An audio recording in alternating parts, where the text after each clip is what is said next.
Une caravane composée de chevaliers en armure va s'engager dans une traversée des Alpes comme au temps de François Ier. Et c'est un prof d'histoire de l'université Grenoble-Alpes qui en a eu l'idée. L'art se mêle à la performance sportive et nous invite à lever les yeux. Abraham Poincheval a passé une semaine à 20 mètres de haut dans le parc de Visil. Et Nathan Paulin va traverser la place Saint-André sur une highline. Et puis comme chaque soir, découvrez ceux et celles qui participent à la Coupe du Monde féminine de football à leur manière. Exemple avec les animateurs de la FIFA Fan Experience au parc Paul Mistral. Bonsoir à tous, bienvenue dans ce JT du jeudi 13 juin 2019. Toutes les heures à partir de 18h, l'essentiel de l'actualité du Grand Grenoble en moins de 10 minutes. Franchir le col Marie entre les Alpes de Haute-Provence et l'Italie à 2600 mètres d'altitude, une promenade de santé aujourd'hui pour n'importe quel trailer. Mais le faire en armure comme du temps du chevalier Bayard, c'est une autre paire de manches. Ce n'est ni un épisode de Camelot ni de Game of Thrones qui a inspiré le projet Marche-Alpes, mais la lettre que François Ier écrivit à sa mère à quelques semaines de la victoire de Marignan 1515, dois-je vous le rappeler. Une expérience scientifique que nous compte Lina Badreddine.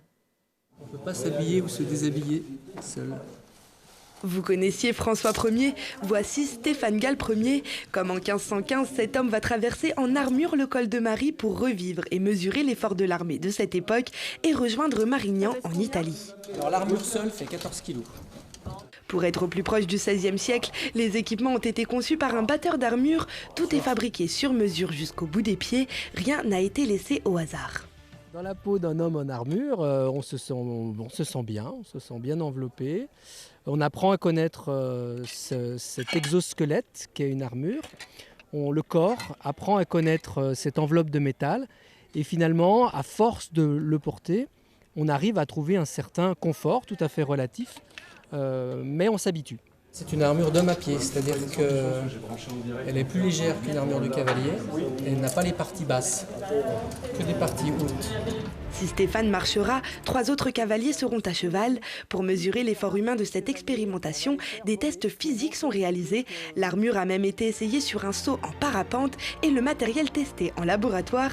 Pour accomplir la performance du projet Marche-Alpes, l'entraînement est de rigueur. Il fallait porter l'armure, porter les côtes de mailles et essayer de faire des approches assez courtes au départ pour ne pas blesser et plus graduellement monter petit à petit, c'est-à-dire avoir de plus en plus d'entraînement. Ce qui va nous manquer le plus, c'est l'entraînement au niveau des chevaux quand même. Ça, on est un petit peu en retard, mais bon, j'avais fait de l'équitation déjà jeune, donc ça va revenir assez vite. Eux ne seront pas en armure mais en tenue d'époque pour cette traversée des Alpes. Sur la cinquantaine de participants à cette archéologie expérimentale, certains sont étudiants. Alors moi c'est vrai qu'il y a un apport pédagogique qui est aussi simple, qui est aussi l'idée de voir vraiment l'expérimentation, c'est-à-dire de voir ce trajet-là en train de se faire, au lieu de toujours le voir par le biais de sources ou de documents écrits, et finalement de pouvoir vivre d'une certaine manière cette expérience. En travaillant sur des périodes anciennes, on a rarement l'occasion d'incarner un peu l'histoire qu'on étudie, et là c'est une excellente occasion de le faire. Et pour incarner cette histoire, il faudra durant cette expérimentation ne se nourrir que de pain, de lard et de fromage. L'eau et le vin seront bien sûr eux aussi de la partie. Et là, le combattant de 1515 est tout complet.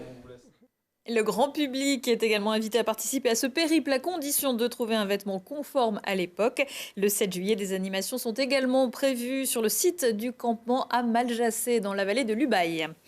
Le grand son à Fon, Jérémy Frérot, Aldelaf, Mister Matt ou 3 cafés gourmands. Ils étaient programmés du 18 au 21 juillet à Saint-Pierre-de-Chartreuse. Mais le festival du grand son, anciennement connu sous le nom des Rencontres Brel, ne devrait finalement pas avoir lieu.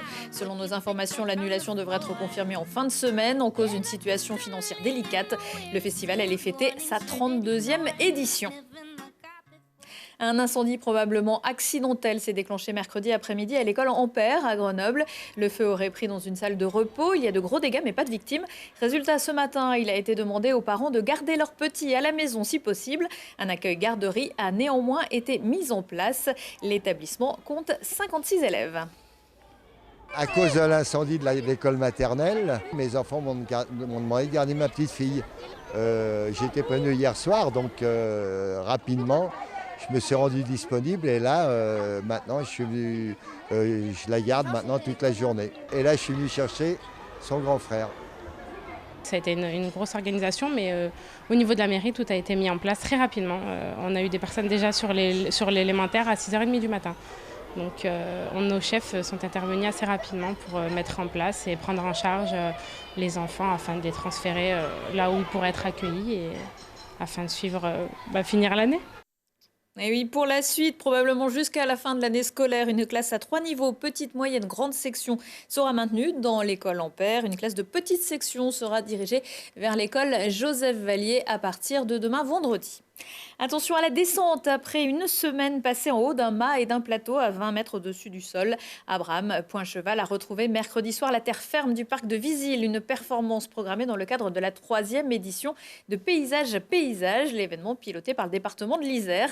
Malgré la pluie, le vent et un peu de soleil quand même, l'artiste a fini par trouver ce qu'il était venu y chercher. Lilian Veillé l'a recueilli à sa descente d'échelle. Alors 7 jours, comme on dit, c'est long, c'est court. Non, il y a des moments, ça va, on est euphorique, on est content, il se passe des choses. Enfin, on sent qu'il y a des éléments qui prennent. Et puis il y a d'autres moments, c'est un peu dans la longueur, ça avance pas, on se dit mais est-ce qu'on va finir par y arriver quoi. Les fins, c'est quand même toujours un peu dur. On sent que le corps en a pris un petit peu parce que comme il est dans une position statique, le corps est quand même habitué quand même plutôt à se mouvoir, à faire quelques actions. Et là, du coup, au bout d'un moment, on sent qu'on se tasse, quoi. Enfin, moi, je sens que petit à petit. Puis là, hier, comme il a plu énormément toute la journée, donc du coup, j'avais mis une cape au-dessus de moi. Je ne pouvais pas trop bouger parce que j'avais peur que l'eau entre dans la cape. Cette expérience, en fait, elle est assez simple. C'est un rapport direct au paysage, quoi. C'est de se dire, comment on peut faire une pièce, une œuvre avec un espace tel qu'un paysage ici, par exemple, à Visil. Donc là, du coup, avec ce rapport à la fois au parc, au musée, et puis à l'extérieur, à la ville qui est autour. Donc voilà, c'est ça qui m'intéressait. Ces petites choses du quotidien, des gens qu'on voit dans leur quotidien. Alors du coup, comme on est excentré, je dirais, parce que quand on est là-haut, l'échange oral n'existe plus. Donc du coup, c'est plutôt un rapport aux choses infimes du quotidien, aux petits gestes. Et en fait, de voir que comment ça construit une humanité aussi. La clôture de Paysage est prévue le week-end des 21 et 22 juin en Matésine.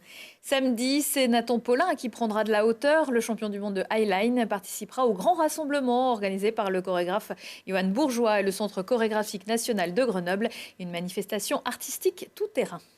Le 15 juin, je serai à Grenoble pour le grand rassemblement. Donc c'est un événement qui est organisé par le Centre chorégraphique de Grenoble, qui rassemble plein de spectacles qui viennent se déplacer dans un lieu particulier. Là, on va être autour du théâtre municipal et je vais traverser la place Saint-André entre le théâtre et un bâtiment en face à une vingtaine de mètres de hauteur sur 80 mètres de long pour une traversée un peu poétique qui va être plutôt pour moi, qui va changer un peu de mon habitude de montagne et qui va être plutôt dans le spectacle. Là, c'est une traversée urbaine, donc c'est vrai que ça va être plus proche de ce qu'on a pu voir à Paris. Là, c'est des bâtiments qui sont assez anciens, c'est une belle place. C'est à Grenoble et ça se mélange bien parce que Grenoble, c'est une ville de la montagne. Et là, aller faire de la highline dans Grenoble, c'est une manière d'amener la montagne dans la ville. C'est le Belge Wout van Aert qui a franchi le premier la ligne d'arrivée de la 5e étape du Critérium du Dauphiné aux alentours de 16h30 sur le cours Sénozon à Voiron. Sa deuxième victoire d'affilée.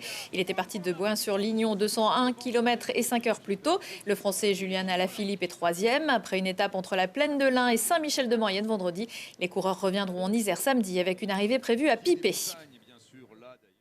Ça, c'est fait. Dans la Coupe du Monde féminine de football, la France a gagné son deuxième match en battant la Norvège mercredi soir à Nice. Un match qui, comme les autres, pouvait être vu sur l'écran géant de l'anneau de vitesse à Grenoble, à quelques mètres du Stade des Alpes, qui accueille également des rencontres. Mathias Araez nous emmène aujourd'hui au village où, rassurez-vous, nous ne sommes pas des numéros. Il et elle font la Coupe du Monde. Il aussi, c'est la vie autour de ce Stade des Alpes. Justement, je me trouve au village Coupe du Monde avec Alban qui est animateur. Bonjour Alban. Bonjour. Alors Alban, explique-nous rapidement ce qu'est cette FIFA Fan Experience. Eh bien, c'est tout simplement une fan zone mise en place par Grenoble Alpes Métropole. C'est une fan zone qui a pour but de créer un engouement autour de cette Coupe du Monde féminine pour laquelle on a envie de donner de plus en plus d'importance. On peut donc proposer beaucoup d'animations, des rediffusions pour chaque match. Donc chaque jour, on propose des activités, on essaye d'initier et de donner un peu cette culture du football, mais donc on accueille tous les âges, tous les sexes et on essaye de faire en sorte de créer encore une fois cet engouement autour de cette Coupe du Monde féminine. Et alors les jeunes qui viennent vous voir, les gens qui viennent participer aux animations, qu'est-ce qu'ils vous disent? Ils sont contents d'être là? ils sont plutôt curieux dans un premier temps de savoir un peu, voilà, comme moi qui ai regardé ce premier match de la Coupe du Monde féminine, de savoir un peu comment ça joue, savoir pourquoi on donnait autant d'importance. Et on estime aujourd'hui qu'il y a autant d'importance à donner dans cette Coupe du Monde féminine que pour les hommes. Et donc ces gens sont très curieux et au final c'est une curiosité qu'on arrive à nourrir par des activités, des animations et ils se retrouvent plutôt contents d'être là et partager ça avec nous. Eh ben super, bon, en tout cas venez ici à la FIFA Fan Experience, passer un super bon moment et une belle Coupe du Monde. La FIFA Fan Experience est ouverte tous les jours de 16h30 à 23h et à partir de 10h le week-end. Prochain rendez-vous avec l'actu dans 1 heure et en replay sur télégrenoble.net. Très belle soirée à tous.